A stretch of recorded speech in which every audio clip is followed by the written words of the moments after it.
शोषित, वंचित और तमाम वो लोग जिन्हें अभी भी न्याय नहीं मिला है, उनकी लड़ाई लड़ने वाले स्वामी प्रसाद मौर्य जी, मंच पर उपस्थित पूर्व में रहे मंत्री धर्म सिंह सैनी जी, विधायक भगवती सागर जी, विधायक विनय साक्य जी, विधायक रोशन लाल जी, विधायक मुकेश वर्मा जी, विधायक ब्रजेश कुमार प्रजापति जी, विधायक चौधरी अमर सिंह जी, पूर्व विधायक अली यूसुफ अली साहब, रामहित भारती जी, नीरज मौर्य जी, हरपाल सैनी जी, बलराम सैनी जी, राजेंद्र प्रसाद सिंह जी, विद्रोही धनपत राम मौर्य जी, गुरराम चौधरी जी, पदम सिंह जी और बड़ी संख्या में, क्योंकि नाम कई बार आपके सामने रखे जा चुके हैं और जो लोग खबर को देख रहे होंगे वो जानते होंगे कि लगातार विकेट गिर रहे थे उधर पर। हालांकि हमारे बाबा मुख्यमंत्री क्रिकेट खेलना नहीं जानते। अगर वो क्रिकेट भी जानते होते अब तो उनसे कैच छूट गया।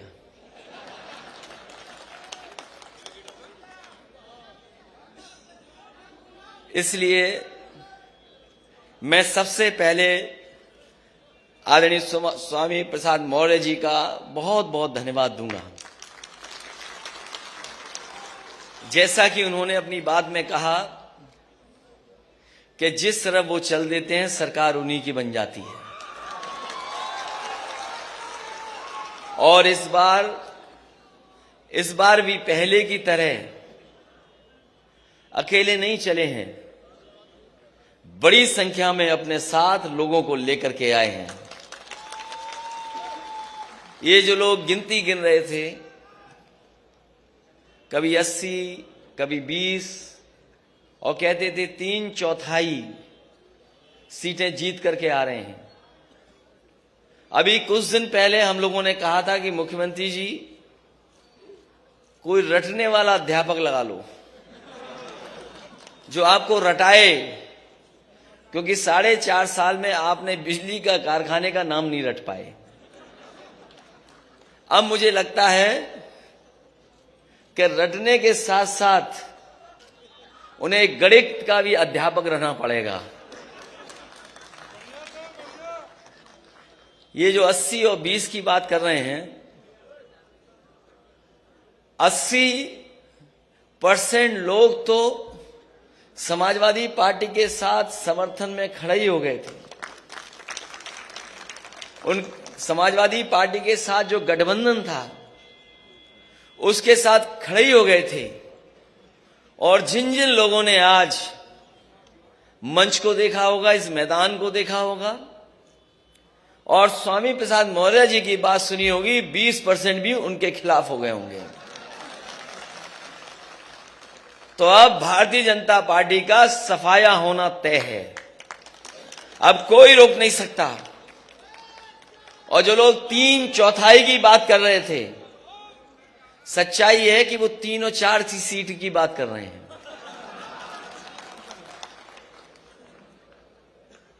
और मैं आप सबको, आज बहुत ही शुभ दिन है। इधर नए साल के बाद ये त्योहार ऐसा है, बड़ी हर्षोल्लास के साथ मनाया जाता है।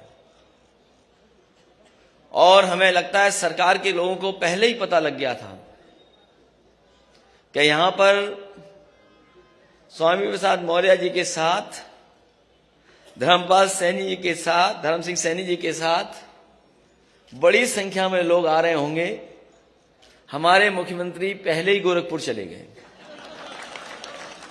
हालांकि उनकी किसी ने टिकट बुक कर रखी है, वो 11 तारीख की टिकट थी, लेकिन आप लोगों के आ जाने से आज ही वो गोरखपुर चले गए। और जरूरी है इन्हें वापस भेजना, इसलिए जरूरी है इन्हें वापस भेजना कि अगर पीछे मुड़ के देखें हम तो उत्तर प्रदेश को इन्होंने बर्बाद कर दिया है। आज भारतीय जनता पार्टी के पास कोई ठोस उपलब्धि नहीं है। ये वही भारतीय जनता पार्टी के लोग हैं जिन्होंने किसानों को भरोसा दिलाया था कि सरकार आ जाएगी तो किसानों की आय दोगुनी हो जाएगी। यहां जितने लोग बैठे हैं सब किसान और किसानी से जुड़े लोग हैं। बताओ आज की महंगाई में कहां किसानों की आय दोगुनी हो गई? और कोई फसल, किसी पैदावार को सरकार ने खरीदा नहीं। जिस समय किसान को खाद की जरूरत थी, ये खाद नहीं दे पाई सरकार। और हमारे किसान को अगर खाद मिल भी गई तो उन्होंने जब बोरी देखा होगा तो 5 किलो की चोरी हो गई उसमें से। ये भारतीय जनता पार्टी के वो लोग हैं जिन्होंने डीजल पेट्रोल महंगा कर दिया। आज पेट्रोल 100 से पार है। और जिस कंपनी का पेट्रोल डीजल है, इनके गलत फैसलों की वजह से 600% मुनाफा कमा रहे हैं। पिछले अगर महीनों का आकलन करें तो 600% मुनाफा कमा रहे हैं। और ये गरीबों की जेब को काट करके अमीरों की तिजोरी भरने का काम कोई कर रहा है तो वो भारतीय जनता पार्टी के लोग हैं। जहां कई मौके हम लोगों ने देखे हैं, बहुत सी बातें अभी कही जा चुकी हैं, लेकिन हम ये कह सकते हैं कि जो गिनती हम लोगों ने बताई थी, मंच पे बैठे हुए लोग और यहां पर आए हुए सभी हमारे साथी और जो लोग समाजवादी रास्ते पर हैं और अंबेडकरवादी लोग हैं, ये दोनों लोग मिलकर के हो सकता है आक्रोश का साथ ले लेंगे तो हो सकता है 400 सीटें भी ये गठबंधन जीत जाए। क्योंकि जनता बैठी है बदलाव के लिए, बैठी है जनता बदलाव के लिए बैठी है। जनता परिवर्तन चाहती है। यही नौजवान यहां पर आए अपने हक और सम्मान मांगने। एक एक नौजवान को लाठी मारी गई, अपमानित हुए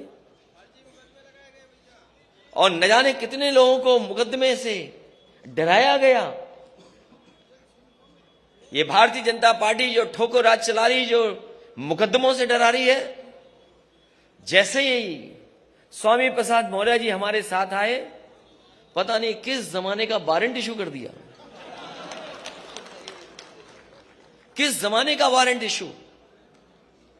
और दूसरे हमारे गठबंधन के अपना दल के, उनका जब से साथ मिला है, लगातार उनकी जांच हो रही है। लगातार उन्हें परेशान किया जा रहा है, कब्जा किया जा रहा है। और कौन भूल जाएगा डिजिटल इंडिया की गड़बड़ी। छापा मारना था किसी और के यहां, छापा मार लिया अपने यहां। इसलिए अब तो चुनाव आ गया है। इसी दिन का तो इंतजार कर रहे थे हम लोग कि चुनाव कब आएगा। अब साइकिल का हैंडल भी ठीक है और दोनों पहिए भी ठीक हैं अब।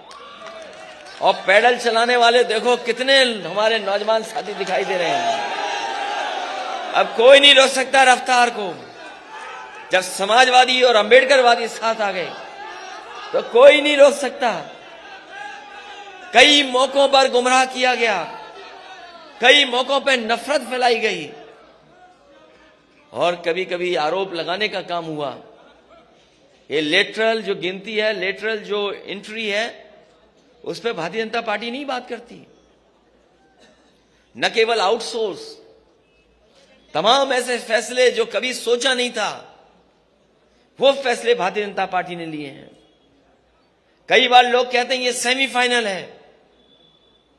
मैं आपसे कहना चाहता हूं ये सेमीफाइनल चुनाव नहीं है। ये सेमीफाइनल चुनाव नहीं है, यही फाइनल चुनाव है। यही फाइनल चुनाव है। हमने आपने देखा है कि अगर बच्चा कमजोर हो पढ़ाई में तो पूरे घर परिवार के लोग लग जाते हैं पढ़ाने में और रटाने में और कभी कभी उसका सहयोग करने में। परीक्षा देने जाए तो उसमें भी सहयोग के लिए कभी कभी परिवार के लोग जाते हैं। ये जो उत्तर प्रदेश के बाबा मुख्यमंत्री हैं फेल हो चुके हैं। कितने भी दिल्ली वाले आए अब ये पास होने वाले नहीं हैं, क्योंकि जनता ने मन बना लिया है इनका सुपड़ा साफ होगा। और इस बार तो ऐसा बीजेपी वाले हेड विकेट हुए कि हमारे तमाम नेताओं की स्ट्रेटजी नहीं समझ पाए, वो स्ट्रेटजी नहीं समझ पाए।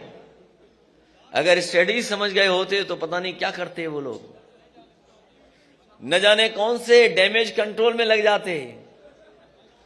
और हमें खुशी ये है कि इस बार पत्रकार साथियों को भी नहीं पता लगा, लेकिन ये पत्रकार साथी सब अपने साथ आ गए हैं। अब कोई खिलाफ नहीं है, कोई खिलाफ नहीं है, सब चल रहा है आजकल, तो सब साथ हैं अपने। और न केवल हम लोग हटाना चाहते हैं, ये लोग भी हटाना चाहते हैं। इसलिए इस मौके पर मैं एक एक कार्यकर्ता को बधाई देना चाहता हूं, एक एक नेता का धन्यवाद देना चाहता हूं। यहां बहुत सारे लोग हैं जो कई दिनों से मैं देख रहा हूं, और मैं जानता हूं कि बहुत संख्या में लोग हैं, लेकिन मैं ये भी जानता हूं कि ये वो लोग हैं जो जब जाएंगे अपने गांव और अपने मोहल्ले में तो साइकिल को नहीं भूलेंगे और साइकिल की रफ्तार को बढ़ाने का काम करेंगे। ऐसा किसी ने सोचा नहीं था कि चुनाव ऐसा भी होगा, किसी ने सोचा नहीं था कि चुनाव ऐसा भी होगा। ये जो वर्चुअल नाम आ गया कि वर्चुअल रैली होंगी, डिजिटल प्लेटफॉर्म से हम लोग अपनी बात कहेंगे, ये सही है कि वर्चुअल और डिजिटल में भी हम लोग जानते हैं चीजें, लेकिन जो ताकत हमारे कार्यकर्ताओं में फिजिकल है उसका कोई मुकाबला नहीं कर सकता। ये वर्चुअल और डिजिटल चलेंगे तो हम समाजवादी लोग डिजिटल, वर्चुअल और फिजिकल भी चलेंगे, घर घर गांव गांव जाएंगे, क्योंकि ऐसा चुनाव नहीं देखा किसी ने। कोई सोच सकता था कि पाबंदी लग जाएगी? बताओ, कोई सोचा था कि पाबंदी लग जाएगी? हम लोग इलेक्शन कमीशन के जो जो नियम है उनका पालन करेंगे, जो जो गाइडलाइंस है उनका पालन करेंगे, लेकिन इस भारतीय जनता पार्टी का हम लोग मौके पर फिजिकल मुकाबला करेंगे। यही ताकत है। इसलिए मैं कहता हूं ये चुनाव फाइनल है। किसी ने नहीं सोचा था क्या हो जाएगा कल, किसी ने नहीं सोचा था कि छापा पड़ेगा, किसी ने नहीं सोचा था कि मौर्य जी अपनी पूरी टीम के साथ आ जाएंगे।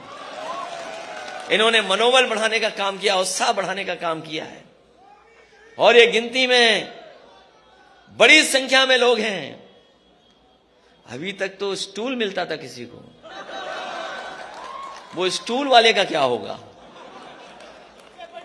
अब मुझे तो पता नहीं स्टूल वाले का क्या होगा। इसलिए जो 11 तारीख को जाना था जिन्हें, वो आज ही चले गए मौर्य जी के डर से। मैं एक एक विधायक, एक एक पूर्व विधायक, एक एक मंत्री का धन्यवाद देता हूं, बधाई देता हूं। कई मौकों पर मैं मिला भी हूं। आए हुए कार्यकर्ताओं का भी बहुत स्वागत करता हूं। आज समाजवादी पार्टी के कार्यालय में आए बड़ी संख्या में समाजवादी नेता कार्यकर्ता हमें दिखाई दे रहे हैं, हम उनका भी धन्यवाद देते हैं। जहां मकर संक्रांति की मैं शुभकामनाएं देता हूं, बधाई देता हूं, वही एक दुखद घटना घटी है। एक बहुत ही वरिष्ठ पत्रकार और एक बहुत ही सुलझे पत्रकार, एक बहुत ही वरिष्ठ पत्रकार और एक बहुत सुलझे हुए पत्रकार, वो आज हमारे बीच में नहीं है। जब कभी भी वो अपनी बात को रखते थे या घटना के बारे में जानकारी देते थे, शायद ही देश में कम ऐसे पत्रकार होंगे जो इतने सलीके के साथ बातें रखते थे। जहां उन्हें उर्दू के बारे में जानकारी थी, हिंदी में भी वो जानकार थे, और किस शेर को किन परिस्थितियों में किस समय पर कहा जाए, शायद वो हुनर ऐसे ही पत्रकार के साथ था। आज कमाल खान हमारे बीच नहीं है, हमें दुख है इस बात का। एक बहुत अच्छे पत्रकार थे जिन्हें हमने अचानक खो दिया। हम सब उनके परिवार के साथ इस दुख की घड़ी में हैं और भगवान से प्रार्थना करते हैं कि इस दुख को सहने की शक्ति पूरे परिवार को, उनके सहयोगी साथियों को दे। आप सबका बहुत बहुत धन्यवाद और हमारे आए हुए सभी नेताओं का बहुत बहुत स्वागत करता हूं। और मैं भरोसा दिलाता हूं कि सभी लोगों का सम्मान, राजनीतिक सम्मान और जब सरकार बनेगी उसमें साथ रख करके सम्मान देने का काम करेंगे। एक आशु मलिक हैं एमएलसी, जिन्होंने एक गाना बनाया है, लगातार वो गाने बना रहे हैं। एक और गाना बनाया, मैं चाहूंगा कि वो गाना लॉन्च कर दें। बहुत बहुत बधाई सब लोगों को।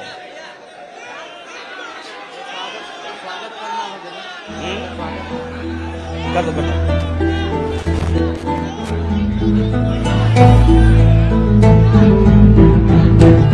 कायल है बस कर्मों का, सम्मान करे सब धर्मों का। वो साथी है मजदूरों का, वो साहस है मजबूरों का। हमदर्द जवानों का है वो, और दोस्त किसानों का है वो। इंसाफ है उसकी आंखों में, वो एक है सचमुच लाखों में। वो धूप में साया बनता है, अब उसके पीछे जनता है। 10 मार्च को चमकेगा तारा अपने उत्तर प्रदेश का। स्वागत है 10 मार्च को अखिलेश का। स्वागत है 10 मार्च को अखिलेश का। स्वागत है 10 मार्च को अखिलेश का। स्वागत है 10 मार्च को अखिलेश का।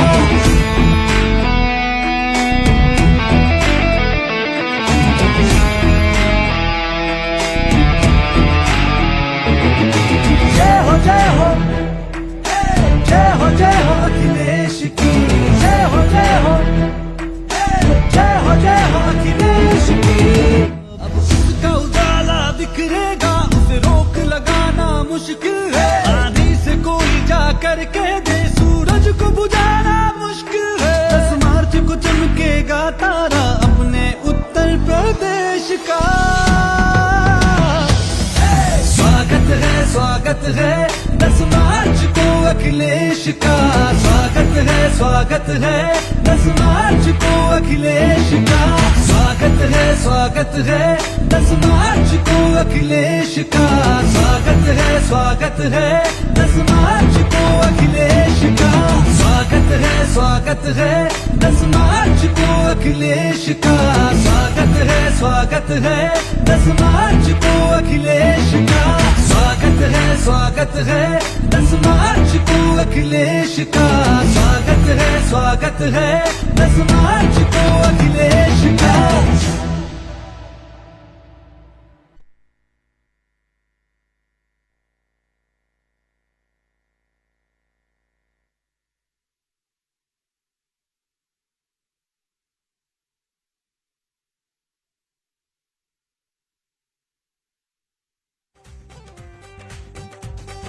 अब के चुनाव में